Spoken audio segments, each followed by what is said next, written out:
His hand closed around mine in front of everyone, and the ballroom fell silent as death. I felt the weight of 100 stares, the heat of scandal rising like smoke. My stepmother's face twisted in rage, but he didn't release me. His voice cut through the tension like a blade. She is mine. And in that moment, I knew my life would never be the same. Before we dive into this story, leave your comment with a rating from 1 to 10 and tell us which city you're watching from. May this moment bring reflection and emotion to your heart. The scandal began before I could even draw breath. The entire hall seemed to shrink when the matriarch's voice echoed, cold and merciless, ordering my removal from the mating feast. The ballroom, illuminated by chandeliers that trembled as if sharing in my shame, became a courtroom of stares. Every contained laugh, every muffled sigh was a sentence against me. The music ceased as though the violins refused to witness the spectacle of my humiliation. I felt heat rising from my chest to my face, but my hands remained frozen, incapable of holding anything except emptiness. They didn't even give me time to explain myself. My presence alone was enough. Bastard raised in the shadows of a name that never welcomed me, an intruder at a celebration that promised alliances, power, and heirs. I was a displaced body, a mistake visible to all. Yet the worst part wasn't being expelled. It was the way the room devoured me with their eyes, as if my mere existence was an insult to the established order. Women whispered behind fans, men measured my fall with discreet smiles. The young ladies who had always looked at me with contempt now found reason to laugh in unison, cradled by the chorus of my ruin. That's when he entered. I don't know if the door creaked or if it was simply the silence that opened a path for him, but his presence redrew the very air. The king. There was no music capable of competing with the weight of his footsteps, no candle that dared extinguish itself before the steel of his gaze. He didn't need to speak. Each contained gesture, each movement of his broad shoulders beneath the dark cape, made the crowd bow in respect and fear. The hall, once a circus, transformed into a cathedral, and at the altar of his gaze, I found myself trapped. When the guards came to escort me out, he extended his hand, not merely to stop their gesture, but to touch my skin. His fingers wrapped around mine with firm force, almost ritualistic, as if in that act there existed a secret oath. It's her.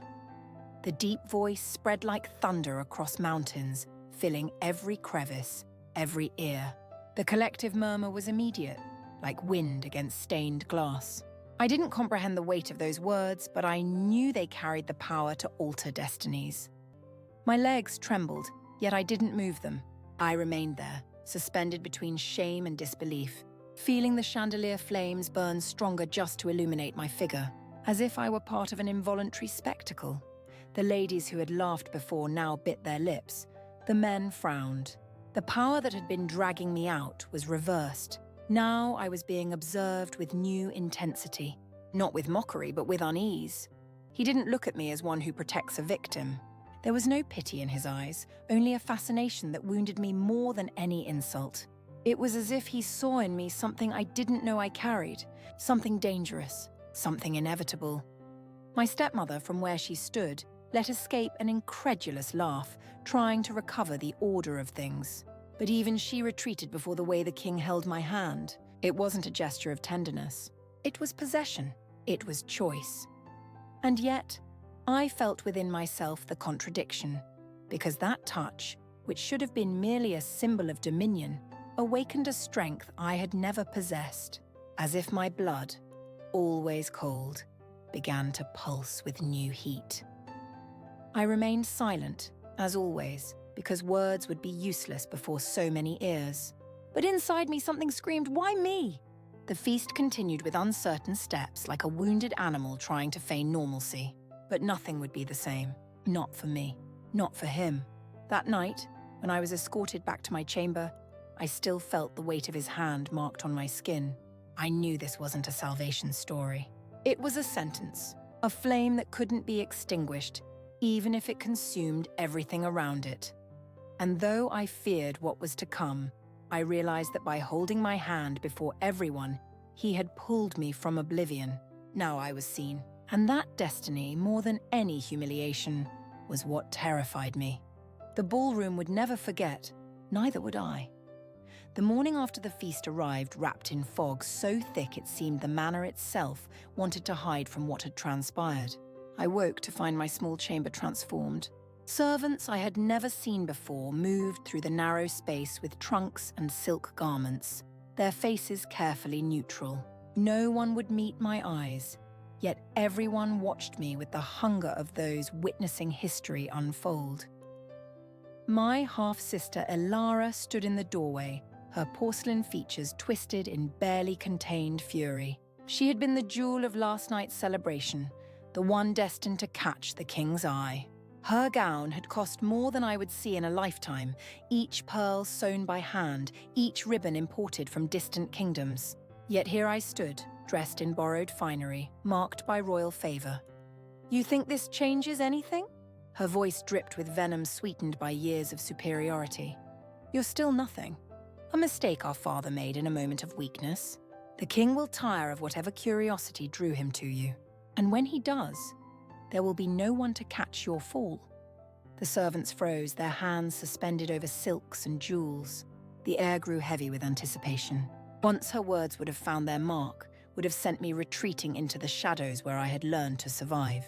But something had shifted in me during those moments when his fingers had claimed mine before the entire court. "Perhaps," I replied, my voice steadier than I felt. "But until that day comes, I am no longer yours to torment." The slap came fast, her palm connecting with my cheek with enough force to snap my head to the side. The sharp crack echoed in the small room. Heat bloomed across my face, but I didn't cry out. I had learned long ago that tears only fed the cruelty of those who believed themselves superior. One of the servants gasped. Elara's hand trembled as she lowered it, her eyes widening as she realized what she had done. Not the strike itself, which in our household would have passed without comment, but the timing. The king's choice still hung over me like an invisible crown, and she had just committed an act that could be seen as treason. Before either of us could speak, heavy footsteps approached. The door swung wider, and there he stood. Not the king himself, but his commander, a man whose scarred face had seen more battles than I had seen winters. His eyes took in the scene with military precision, my reddening cheek, Elara's guilty posture. The servants scattered like birds before a storm. "Lady Elara," his voice rumbled with barely restrained warning. "The king requests your presence in the throne room, immediately." She went pale. Without another word, she swept from the room, her elaborate skirts hissing against the floor like serpents retreating. The commander's gaze lingered on my face for a moment, assessing the damage, before he too departed. The servants resumed their work with renewed urgency, and I was left to wonder what I had become. Not quite servant, not quite noble, caught in the dangerous space between, where one misstep could prove fatal. An hour later, I stood before a mirror I didn't recognize as my own. The woman looking back wore deep crimson velvet that made her skin glow like pearl. Her dark hair, usually bound in a simple braid, now cascaded in careful waves. But it was her eyes that seemed most changed. There was steel there now, forged in the heat of public humiliation and royal intervention.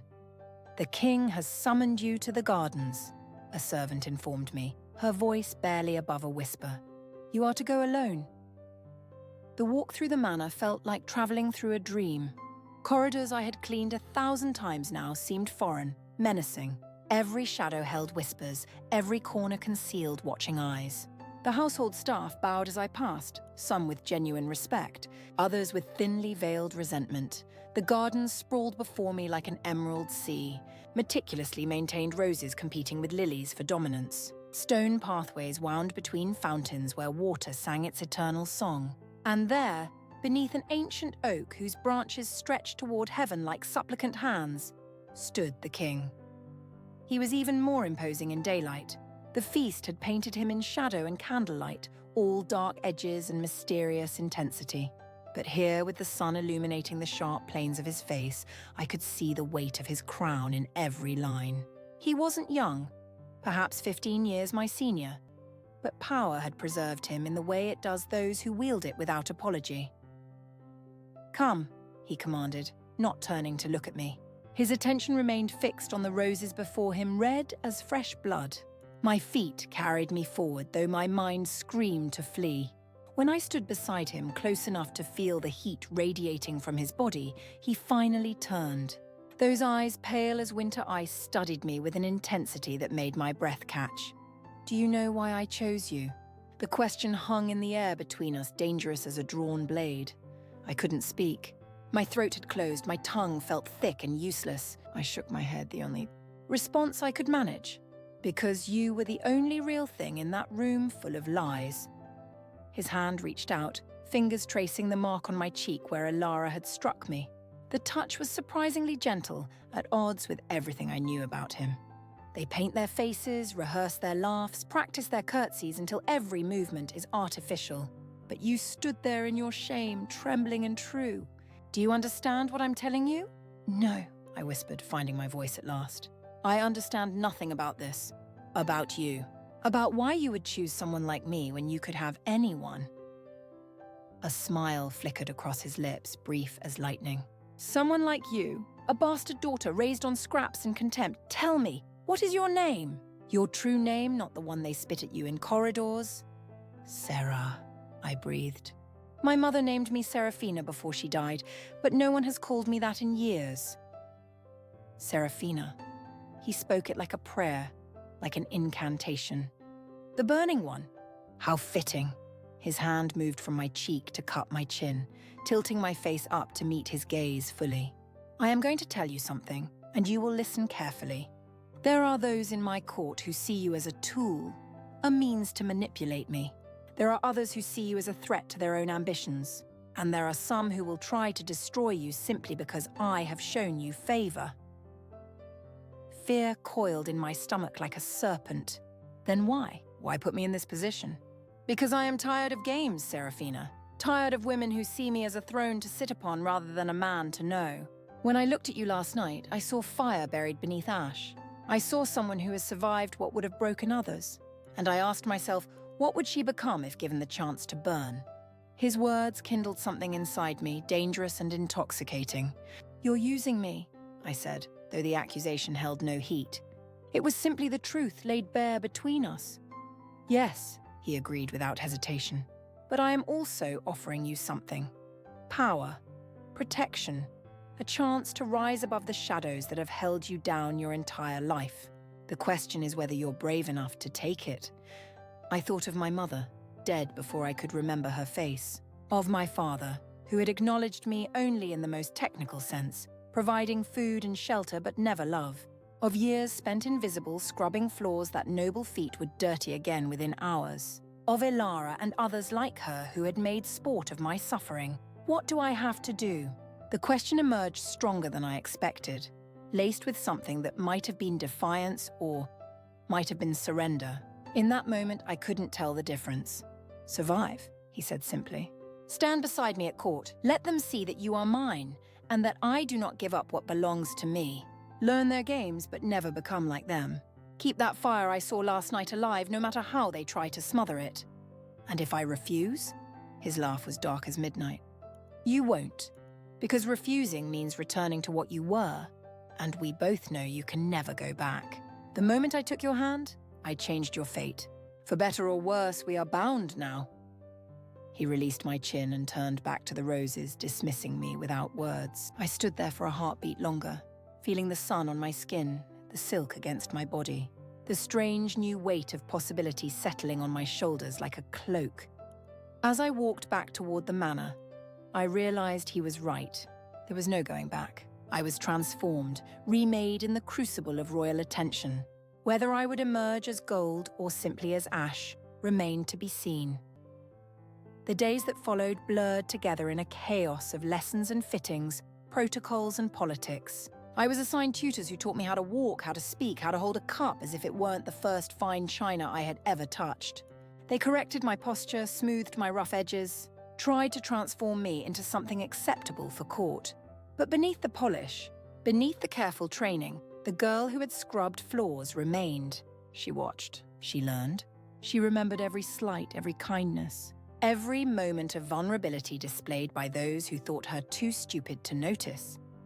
The king's favor opened doors previously locked to me, but it also painted a target on my back. Nobles who had never deigned to notice my existence now studied me with calculating eyes. Some sought to curry favor through me, bringing gifts and false smiles. Others made their hostility clear, viewing me as an upstart who needed to be reminded of her place. The court, I learned, was its own kind of battlefield. Weapons here were words instead of swords, poisoned gossip instead of arrows. And I, raised in survival, adapted quickly. Lady Marguerite, the king's cousin and one of the most powerful women at court, summoned me to tea one afternoon. Her chambers overlooked the river, walls hung with tapestries depicting glorious hunts and mythical beasts. She was beautiful in the way of statues, cold and perfect and untouchable. "Sit," she commanded, gesturing to a chair across from her. "We must have a conversation, you and I." I sat, keeping my spine straight as my tutors had taught me. The chair was uncomfortable, deliberately so, I suspected. A small power play to put me at disadvantage. "You've caused quite a stir," Marguerite continued, pouring tea with practiced elegance. "My cousin has always been unpredictable, but this exceeds even his usual eccentricities. Do you understand what you've walked into, child?" "I'm learning," I replied carefully. "Are you?" She sipped her tea, eyes never leaving my face. "Let me educate you then. The king needs an heir. His first wife died in childbirth, taking the babe with her. His second wife proved barren. There are whispers that perhaps the problem lies not with the women, but with him. Whispers that threaten the stability of the entire kingdom." My hands tightened on my cup. I didn't ask for any of this. "No one asks for their fate, darling. It simply arrives." She set down her cup with a delicate clink. "But here is the truth of your situation. If you bear him a son, you will have secured your position.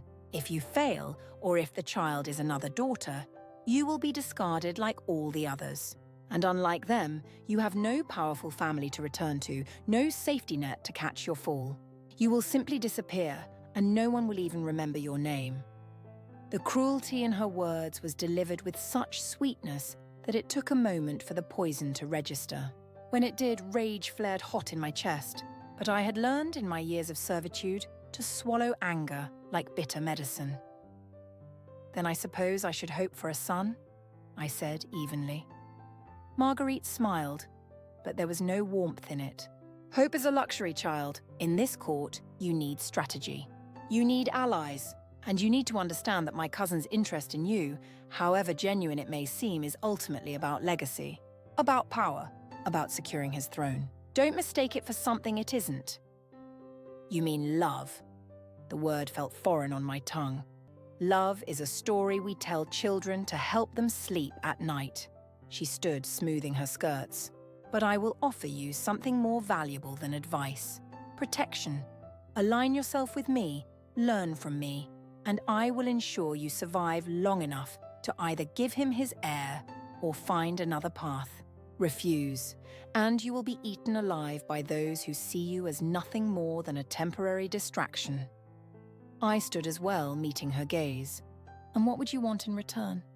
"Loyalty, information, a voice in the king's ear when it matters." Her smile sharpened. "I'm not asking you to betray him, child.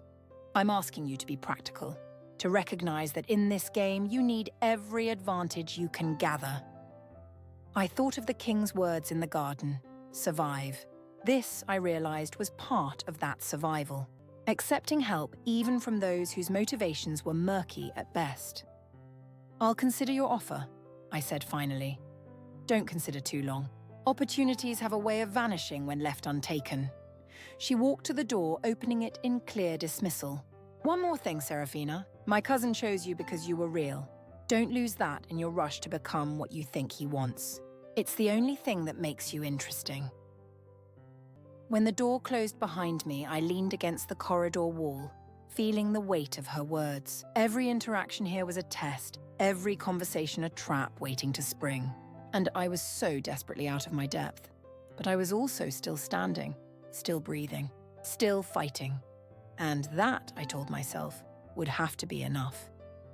That night, I was summoned to the king's private chambers. Not the throne room where he conducted official business, but his personal quarters, a place few were privileged to enter. My heart hammered against my ribs as I climbed the spiral staircase, each step feeling like a march toward either salvation or doom. The guards at his door looked through me rather than at me, their faces carved from stone. They opened the doors without a word, and I stepped into a room that stole my breath. It was nothing like I had imagined. I had expected opulence, gold and jewels, and excessive luxury. Instead, I found a space that felt almost monastic in its simplicity. A large bed dominated one wall, but the rest of the room was filled with books, maps, weapons mounted like art. A fire crackled in the hearth, casting dancing shadows across the floor. He stood by the window, still dressed formally despite the late hour. When he turned to face me, I saw the exhaustion etched into his features.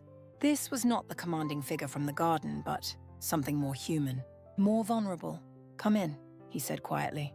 "Close the door." I obeyed, suddenly aware of how alone we were. How improper this would seem to anyone who discovered it. How little protection I had if he chose to take what he wanted, rather than ask. But he made no move toward me. Instead, he gestured to a chair near the fire. "Sit, please." We sat in silence for several heartbeats, the crackling flames the only sound. I waited, hands folded in my lap for him to speak first.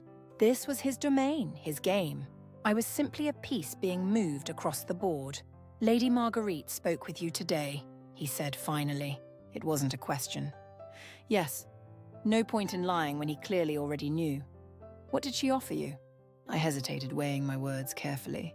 "Protection, guidance, in exchange for loyalty and information." He nodded slowly, as if this confirmed something he had suspected. "And what did you tell her?" "That I would consider it." A ghost of a smile crossed his lips. "Honest? Good. Do you know why she made that offer, Serafina? To gain influence over you through me." "Partially." He leaned forward, elbows on his knees, hands clasped. "But also because she's genuinely trying to help you. Marguerite is many things, most of them unpleasant, but she's not a fool.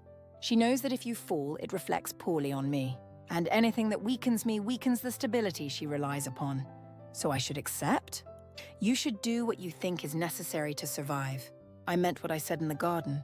I need you to be strong, to be cunning, to learn how to navigate these waters. If that means allying with my cousins, so be it. But never forget where your ultimate loyalty must lie." I studied his face in the firelight, seeing the lines of stress, the burden of crown and kingdom. "Why did you really choose me? And don't tell me it was because I was real. There must be more to it than that." He was quiet for so long I thought he might not answer. When he did, his voice was barely above a whisper. "Because when I looked at you, I saw myself. Before the crown. Before the weight of expectation crushed everything genuine out of me. I saw someone who had been broken but refused to shatter completely. And I thought that perhaps if I could protect that fire in you, I might remember what it felt like to burn." The honesty in his words staggered me. This was not the speech of a king, but of a man. A man who was just as trapped as I was, just in a different kind of cage. "I don't know how to be what you need," I confessed, my own walls crumbling. "I don't know how to navigate court politics or produce heirs or be anything other than what I've always been. A bastard, an outcast, someone who survived by making herself invisible." "Then don't be what I need." He reached across the space between us, taking my hand as he had that first night. "Be what you are. Let them see your fear, your anger, your strength. Let them see that you're human, not some polished automaton performing for their entertainment. That's what will make you dangerous, Serafina. Not your ability to mimic them, but your refusal to become them." His thumb traced circles on the back of my hand, the gesture intimate and oddly comforting. "I can't promise you an easy path. I can't promise that this will end in anything resembling happiness. But I can promise that as long as you're mine, as long as you wear my favor, you will never be invisible again." Tears pricked at my eyes, hot and unwelcome. I blinked them back, but he saw. He saw everything I was realizing. "Those pale eyes missed nothing, I'm afraid," I whispered. "Good. Fear keeps you sharp. It's arrogance that gets you killed in this place." He released my hand and stood. "You should return to your chambers. The servants talk, and we've already given them enough to whisper about." I rose, feeling dismissed, but somehow less alone than when I had entered. At the door, I paused. "Your Majesty? When we're alone, you may call me by my name, Aldrich." "Aldrich," I tested the word, feeling its power on my tongue. "Thank you for being honest with me." "Don't thank me yet," he replied, turning back to the window. "This game has only just begun." The weeks that followed were a whirlwind of court functions, each more elaborate than the last. I was paraded before the nobility like a curiosity, studied and judged and dissected by every tongue that wagged. Some were kind, offering gentle words and genuine smiles, but most were cruel, their barbs delivered with the precision of trained assassins. I learned to smile through it all, learned to deflect questions I couldn't answer, to navigate conversations laden with double meanings, learned which battles to fight and which to surrender without engagement. My half-sister Elara had been conspicuously absent from court since that morning in my chambers. Rumour said the king had sent her to a distant estate, though no one seemed to know for certain. I didn't ask. Some blessings were best accepted without examination, but the void she left was quickly filled by others eager to test the new favourite. Lady Cordelia, a young widow with porcelain skin and eyes like chips of amber, seemed particularly determined to undermine me. "Such a charming dress," she cooed at one gathering, her words dripping with false sweetness.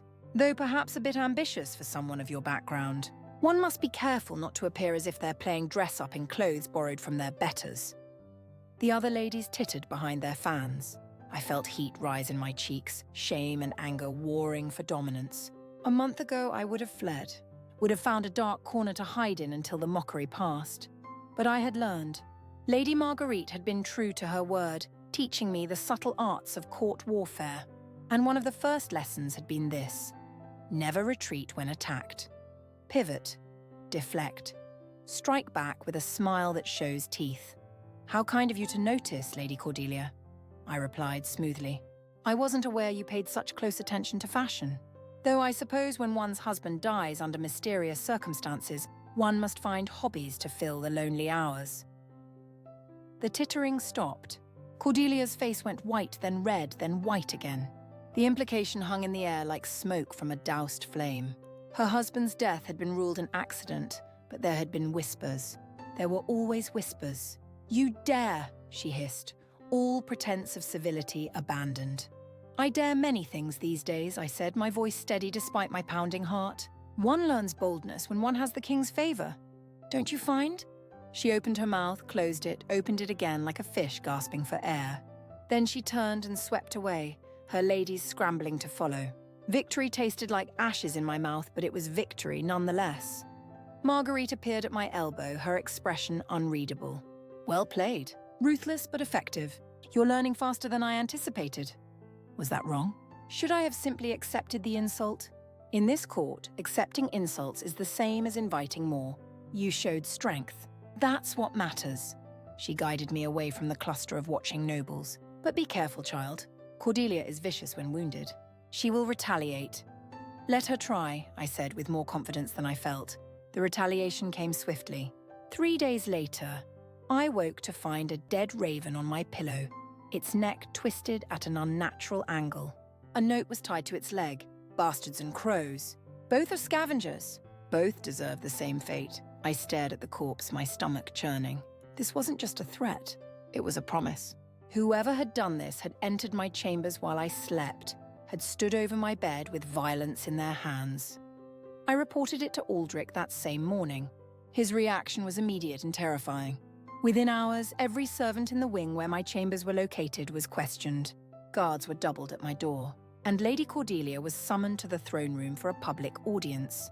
I was required to attend, seated beside the throne in a position of honor that made my skin crawl.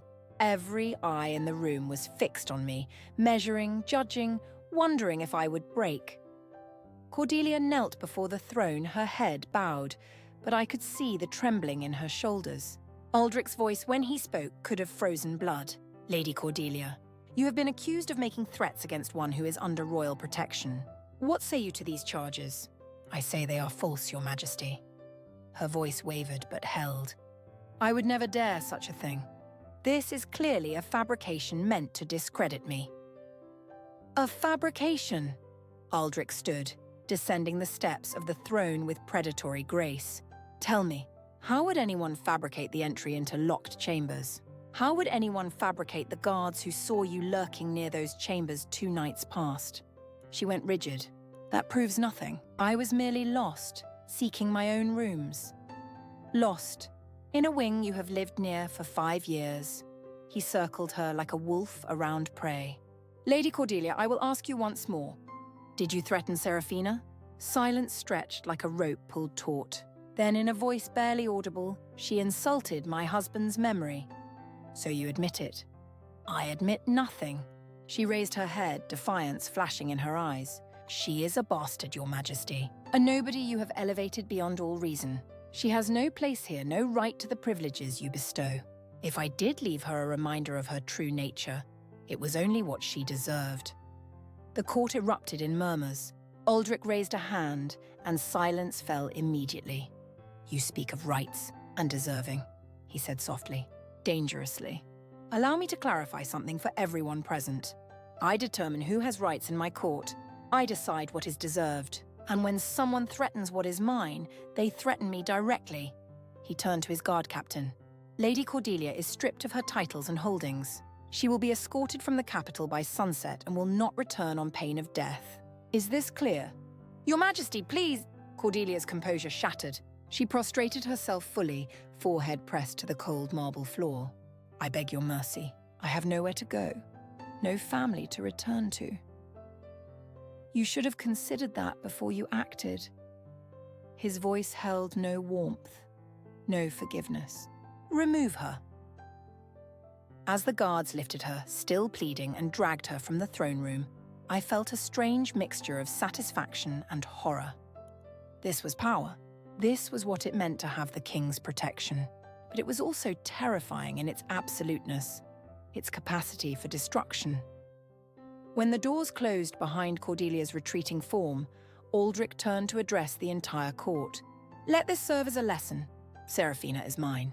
Anyone who harms her, threatens her, or plots against her will answer to me personally.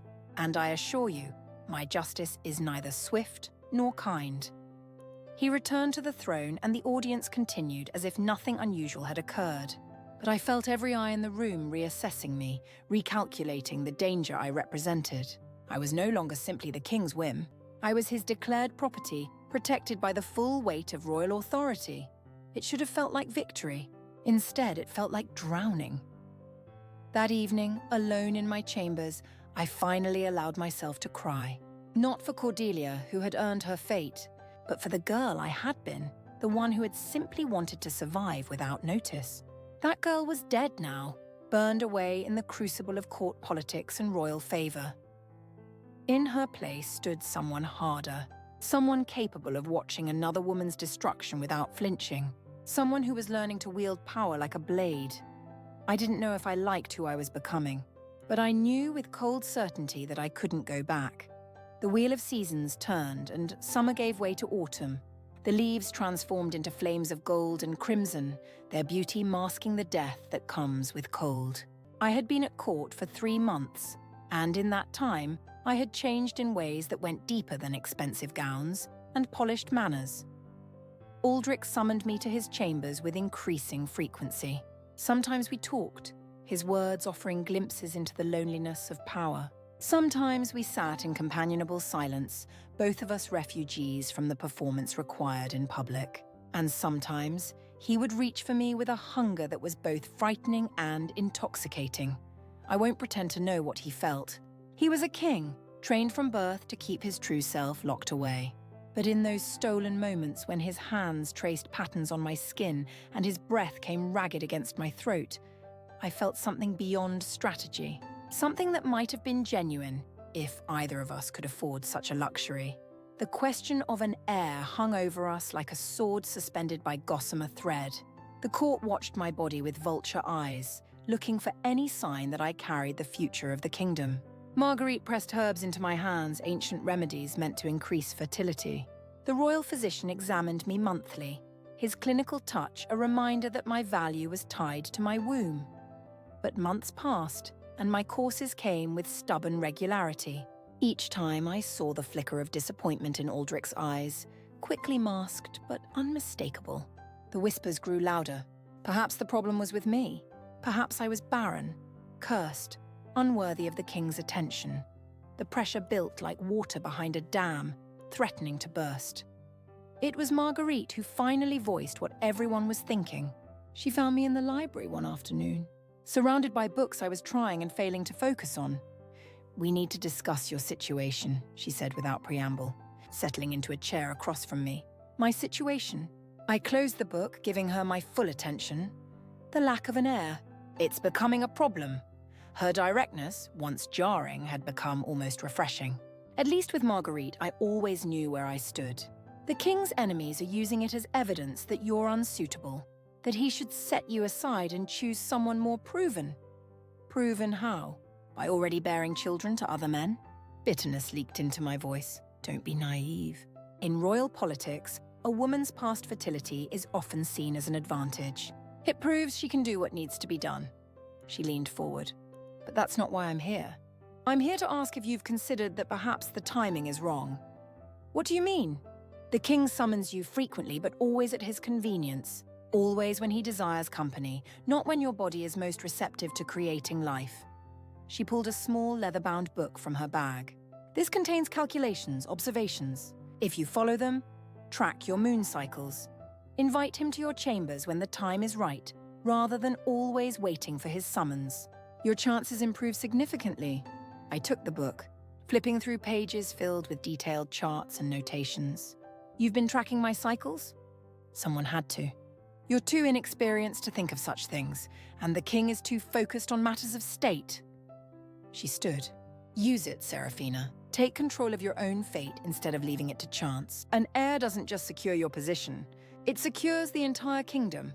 After she left, I studied the book for hours. The methodical documentation of my own body felt invasive and empowering in equal measure. This was power of a different kind. Not the dramatic displays of the throne room, but the quiet agency of knowledge. That night, when my calculations indicated the time was optimal, I sent word to Aldrich. Not a request for his presence in my chambers, but an invitation. A subtle but significant difference. He came, curiosity evident in his expression. "You summoned me?" "I invited you," I corrected gently. "If that's acceptable." A slow smile crossed his face. "It's more than acceptable. It's refreshing." He closed the door behind him, his eyes never leaving mine. "What prompted this change?" "I'm tired of being passive," I said honestly. Tired of waiting for things to happen to me. If I'm to be your queen, if I'm to bear your heir, then I need to stop acting like a victim and start acting like a participant. "My queen," he repeated the words as if testing their weight. "Is that what you want to be?" "I don't know," I admitted. "But I know I want to stop feeling helpless. And that starts with taking control where I can." He crossed the room, his movements deliberate and unhurried. When he reached me, his hands framed my face with unexpected tenderness. "You've never been helpless, Serafina. Vulnerable, yes. Disadvantaged, but never helpless. That's what I saw in you from the beginning." "Then see me now," I whispered. "Not as your rescued bastard or your political pawn. See me as I am." What happened next was different from the other times. There was less desperation, less of the frantic coupling driven by duty and desire tangled together. This was slower, more deliberate, a claiming and a giving, a surrender and a conquest, all at once. Afterwards, as we lay in the darkness with only the dying embers of the fire for light, he spoke words that changed everything. "I will make you my wife," he said quietly. "Not because of an heir, though I hope for one, but because in all my years I have never felt with anyone what I feel when I'm with you." My heart stuttered. "What do you feel?" "Real." He turned to look at me, his face shadowed but his eyes luminous. "With you, I can be real. And that is more precious than all the crowns in all the kingdoms." I wanted to believe him. Gods, how I wanted to believe that this was more than strategy, more than convenience. But I had learned too much about the nature of power to fully trust even the most beautiful words. "And if I never give you an heir," the question scraped my throat like broken glass, "then we will face that when it comes. But I will not discard you, Serafina. That much I can promise." It wasn't a declaration of love. Aldrich was too practical, too scarred by his position to offer something so simple. But it was something more substantial than I had dared hope for. A promise of constancy, of protection, of seeing me as more than a means to an end. I fell asleep in his arms that night, feeling something that might have been the beginning of happiness, or might have been the calm before another storm. With Aldrich, it was always impossible to tell. Winter arrived with teeth bared, bringing snow that blanketed the kingdom in white. The court's attention turned to preparations for the midwinter celebrations, a festival of excess and tradition that would culminate in a grand ball. It was also when my courses failed to arrive. I waited a week before daring to hope, 2 weeks before consulting the physician. A month before the news was announced officially, I was with child. The reaction was immediate and overwhelming. Suddenly, I was treated like spun glass, precious and fragile. Servants hovered, anticipating needs I hadn't expressed. Nobles who had sneered at me for months now bowed with deference. Aldrich moved me to chambers closer to his own, posting guards who would die before letting harm reach me. But not everyone celebrated. The court fractured into factions. Those who saw my pregnancy as securing the line of succession, and those who viewed it as cementing the position of a bastard who should never have risen so high. The tension was palpable, a pressure building toward inevitable eruption. It came on the night of the midwinter ball. The celebration was magnificent. The ballroom transformed into a winter wonderland of ice sculptures and silver garlands. I wore white silk that flowed over my barely swollen belly, a crown of winter roses in my hair. Aldrich stood beside me as we greeted the assembled nobility, his hand possessive at the small of my back. Everything seemed perfect, too perfect. I should have recognized the danger in that illusion. The music had just begun when the doors burst open.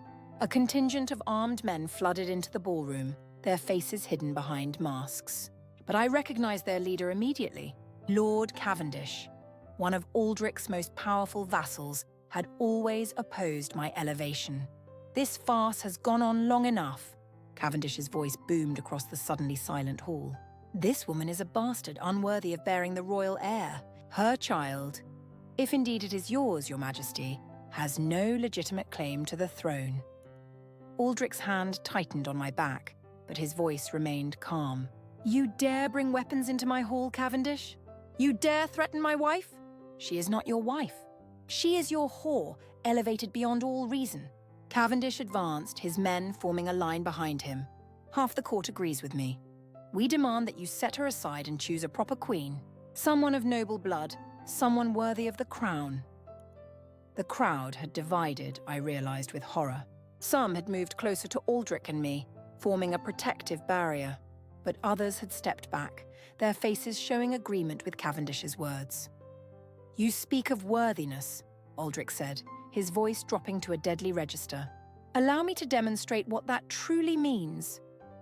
In a movement faster than thought, he drew the sword from his captain's belt and held it to Cavendish's throat. "You enter my hall with weapons drawn. You threaten the woman carrying my heir. You divide my court with your treason. Give me one reason why I shouldn't end your life right now." Cavendish's mask had been ripped away by the sudden movement, revealing the fear beneath his bravado. But he rallied. "Because half your lords support me. Because this woman has bewitched you, blinded you to the damage you're doing to the kingdom. Kill me, and you'll have civil war." "Then let there be war." Aldrich's blade pressed harder, drawing a bead of blood. "I will burn this kingdom to ash before I let anyone harm her or our child." "Aldrich, wait." I found my voice, stepping forward despite the chaos. "Please." He didn't lower the sword, but his eyes flicked to me. "Serafina, if you kill him, you prove him right. You show the court that you've lost your reason, that I've made you weak." I moved closer, placing my hand over his on the sword's hilt. "But if you show mercy, if you prove that your judgment is still sound, you show them that he's wrong." "Mercy?" Aldrich's laugh was bitter. "He just threatened to kill you." "He threatened to remove me. Not the same thing." I looked at Cavendish, seeing not just an enemy, but a man terrified that his world was changing beyond his control. "Lord Cavendish, you speak of worthiness and noble blood. But blood alone doesn't make someone worthy. Actions do. Choices do. The king chose me not because I'm highborn, but because he saw something in me worth choosing. If you cannot accept that, then you're the one who's blind." I turned to address the entire room, my voice carrying to every corner. "I know what I am. I know where I came from. I didn't ask for this position, didn't scheme or manipulate my way here. But I'm here now, carrying the future of this kingdom in my womb. And I will fight for that child with every breath in my body. Not because of blood or titles, but because it's mine. Because it's ours. I place my hand over my belly. So you can accept that or you can leave. But you will not threaten my child and live. The silence that followed was absolute. Even Cavendish seemed stunned by my speech, his eyes wide with something that might have been respect or might have been fear. Aldrich slowly lowered the sword. You have 1 minute to make a choice, Cavendish.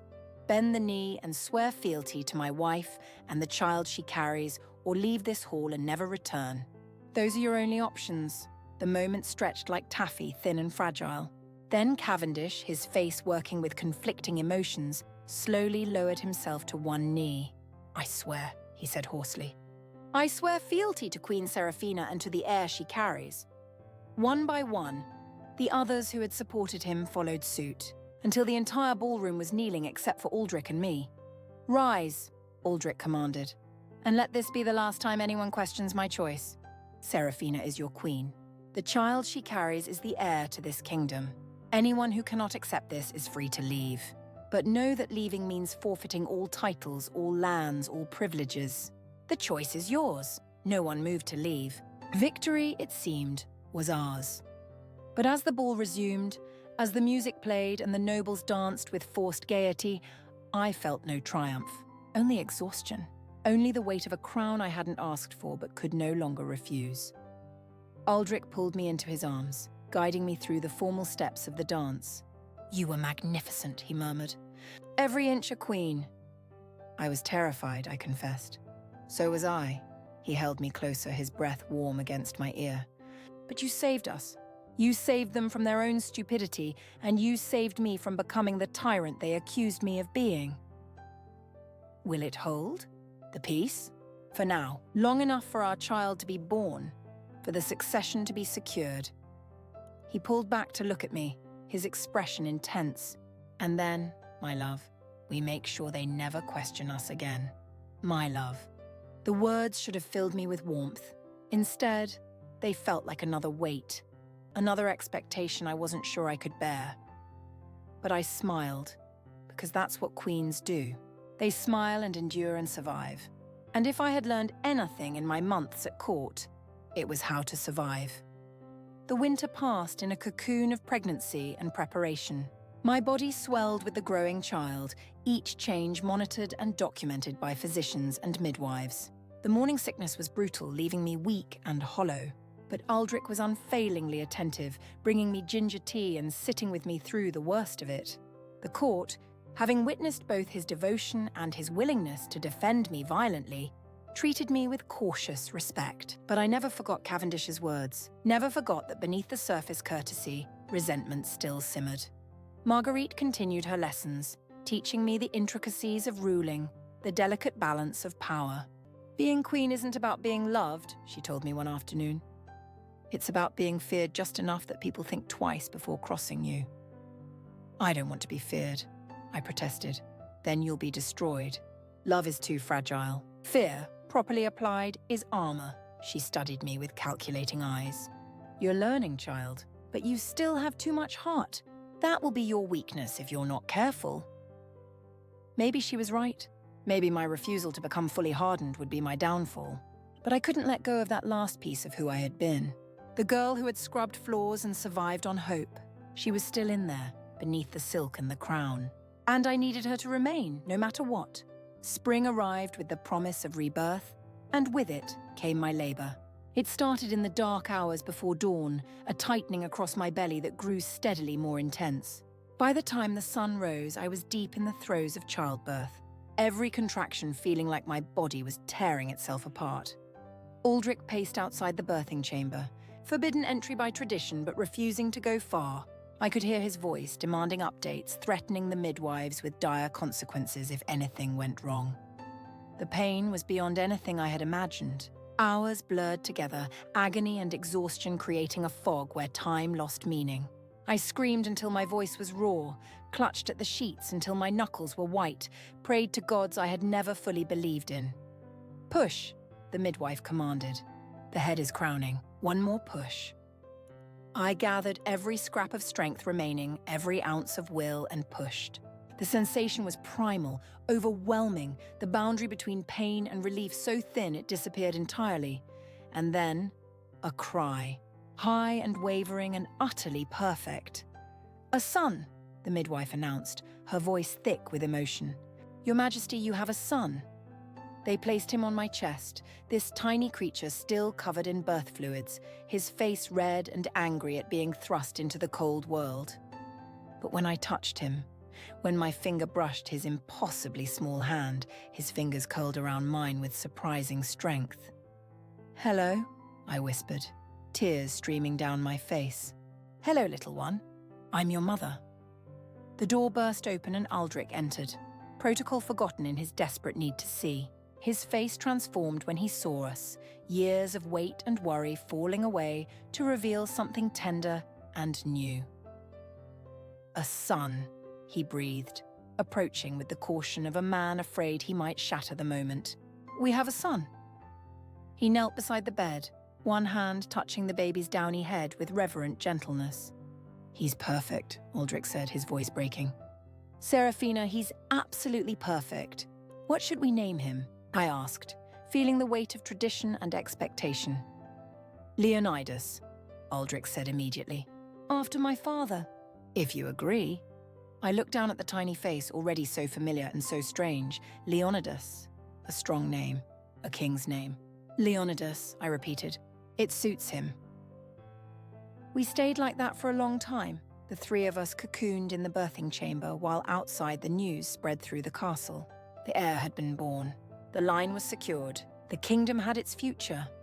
But in that moment, none of that mattered.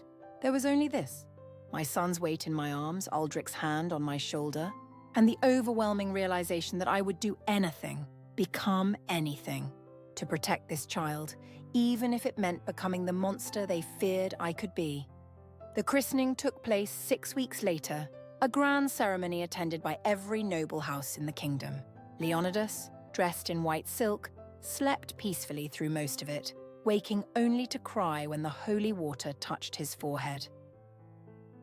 I stood beside Aldrich, wearing a crown for the first time. Not the simple circlet I had worn as his chosen companion, but the full crown of a consecrated queen. It was heavy, pressing into my skull with physical weight, but I held my head high, refusing to let anyone see how much it cost me. The ceremony concluded with Aldrich's formal announcement. "I present to you Leonidas, Crown Prince and heir to the throne, and Serafina, his mother, my wife, your queen." The assembled nobles knelt as one, the rustle of fabric like wind through leaves. I looked out over them, seeing faces both friendly and hostile, seeing the complex web of alliances and enmities that made up the court. This was my life now. This was my son's birthright, and I would defend it with everything I had. After the ceremony, as we returned to our private chambers, Aldrich caught my hand. "You did it," he said softly. "You gave me an heir. You secured the throne. You became everything I knew you could be." I wanted to feel triumphant, wanted to feel the satisfaction of having proven my worth.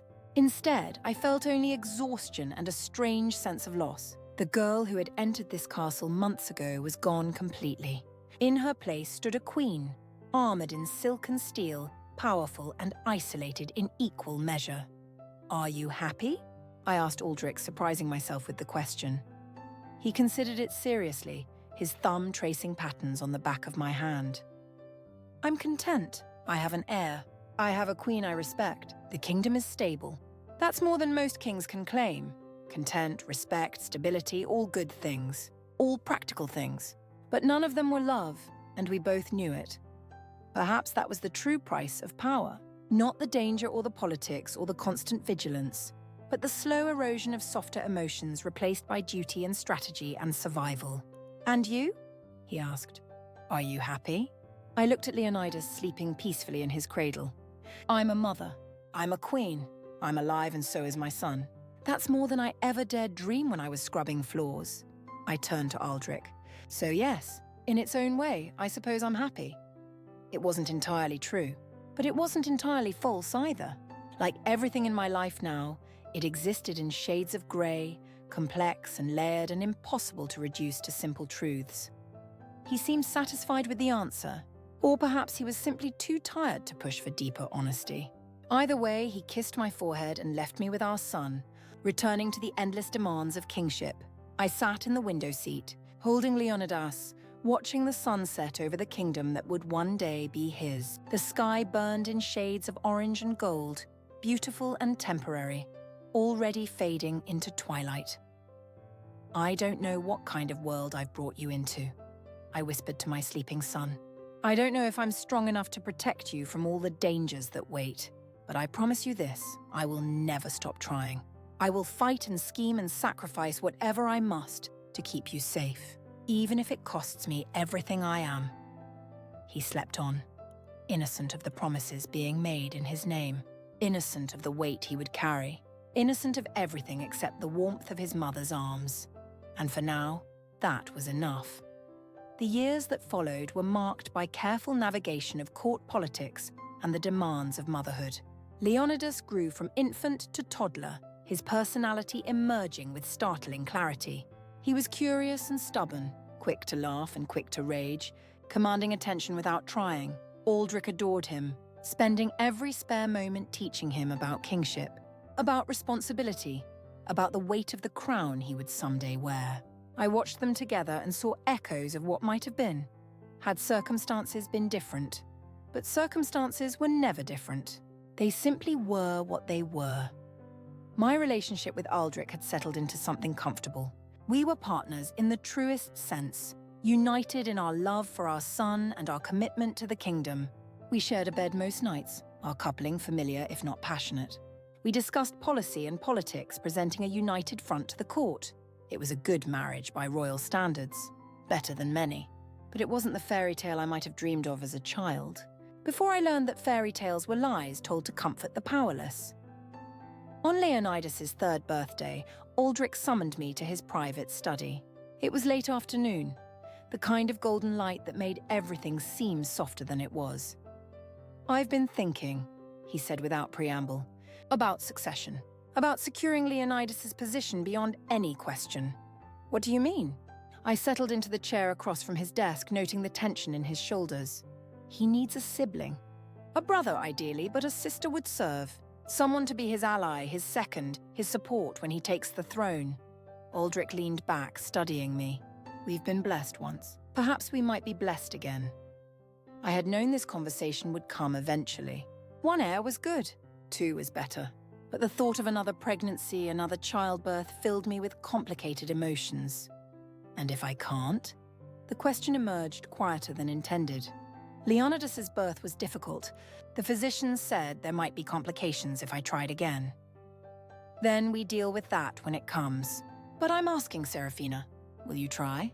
I looked at him across the desk, this man who had changed my life so completely. I thought about refusing, about claiming the fragile medical excuse as reason enough. But I also thought about Leonidas, growing up alone in the isolated bubble of royalty, about what it might mean for him to have someone who shared his burden.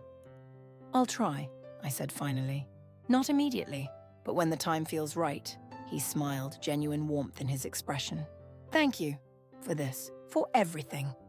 The attempt to conceive another child began months later with the same methodical approach as before. Charts and calculations, optimal timing, every effort made to ensure success. But the months passed with no result. A year. Then 2. The physicians examined me repeatedly, finding nothing wrong but offering no solutions. Aldrich grew increasingly frustrated, though he tried to hide it. The court's whispers started again. Perhaps the first child had been luck. Perhaps the queen was failing in her duty. I felt the old, familiar shame creeping back, the sense of inadequacy that had marked my childhood. But I had weapons now against those feelings. I had Leonidas, proof that I was capable. I had my position, secured through trial and tribulation. I had myself, forged in fire, and stronger for it. "Perhaps it's not meant to be," I told Aldrich one night after another failed attempt. "Perhaps Leonidas is enough." "Perhaps," he agreed, but I heard the doubt in his voice. The worry about what would happen if something befell our son, leaving the succession once again uncertain. but fate has a way of intervening when least expected. Just as I was resigning myself to a single child, my courses failed to arrive. The familiar symptoms followed: nausea, exhaustion, the peculiar sensitivity to smells. When the pregnancy was confirmed, it felt different than the first time. Less triumph, more resignation, but also something deeper: acceptance of my role, of what was required of me. This pregnancy was easier in some ways, harder in others. My body knew what to expect, but I was older now, wearier. The court scrutiny felt heavier, more oppressive. Every twinge was reported, every moment of illness documented. And there was fear, deep, gnawing fear that I would lose this child, that something would go wrong, that I would fail in this second chance. Leonidas, now 5, was fascinated by my growing belly. He would press his small hands against it, feeling for the movement within. "Is the baby happy in there?" he asked one day. "I think so," I told him. "It's warm and safe and loved. Like me?" His innocent question pierced my heart. "Exactly like you. You'll always be loved, Leonidas, no matter what." The labor, when it came, was shorter but no less intense. This time I knew what to expect, which somehow made it harder. I couldn't hide behind ignorance or surprise. I simply had to endure. A daughter, small and delicate, with Aldrich's pale eyes and my dark hair. We named her Elise, after Aldrich's mother. Holding her, feeling her tiny breaths against my chest, I understood something fundamental. This child would face different challenges than her brother. She would never rule, never wear the crown, but she would live in its shadow, expected to support and never overshadow, to serve without acknowledgement. I vowed to give her more than that, to teach her that her worth wasn't defined by her brother's birthright, to show her that power came in many,